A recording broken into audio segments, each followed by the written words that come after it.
Good morning, friends and teachers. Today I'll be presenting on whether or not dating apps are reliable in adult life.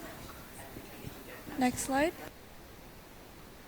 These are the examples of some apps used, including Bumble, Tinder, and Hinge. Next slide. Moving on to our background of research, there is 4% of the world that uses dating apps. With the increase of dating apps used, relationships have been impacted negatively with challenges such as fraud, catfishing, harassment, and authenticity of profiles being questioned. Authenticity of profiles is where people make fake profiles in hopes to take advantage of others and usually gain money that way. Next slide. Moving on to the cause and consequences. We'll be starting off with prompts in dating apps. These are what acts as small clues for users to engage with others and strike conversations.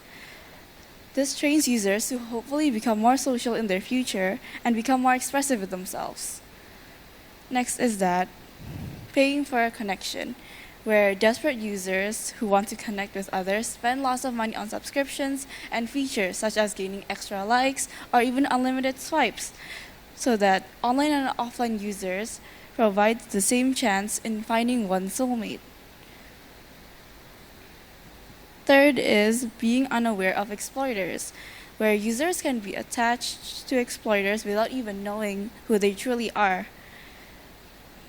This causes users to may be used for their money, taken advantage of, and much more, which limits people's abilities and takes a toll on their overall well-being. Last is, online dating is far too complex for the older generation. As the older generation grows, they continue to grow to be more comfortable with themselves and know what they want or need in a soulmate. And not everyone knows how to exactly use such apps. These factors are what make it hard for the older generation to find a soulmate. Next slide. Continuing on to the course of action, ways in which we can resolve our issues is by enhancing safety measures and education by introducing enhanced user verification. We can inform users of potential risk and safety tips to improve user safety and improve the overall trust of dating apps. Second is that we can increase the authenticity verification by strengthening profile verification process to have more real people on the apps and have better connections that way.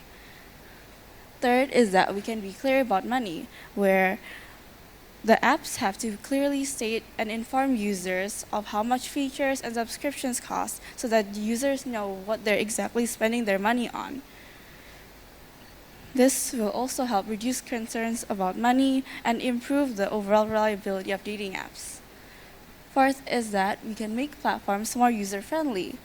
We can do this by catering to seniors and adding the ability or addition for users to be able to change the font or button size to make it easier for the older generation and make it more accessible and comfortable for others.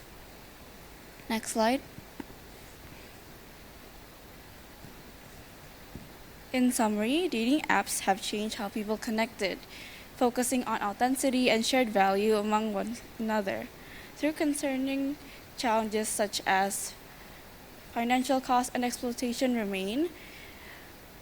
In conclusion, users must highly prioritize safety, evaluate costs, and stay informed for meaningful connections.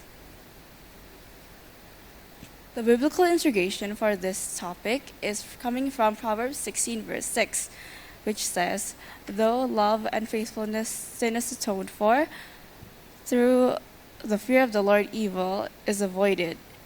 From this verse, we can know that if we stay faithfulness and show compassion to one another, in God's eyes, our sins have been made up for. And instead of trusting and spending most of our time on dating apps, we can trust in God's will and believe that God's timing and plan is what's suited best for us. Next slide. That's all for my TED Talk. Thank you for listening and God bless you.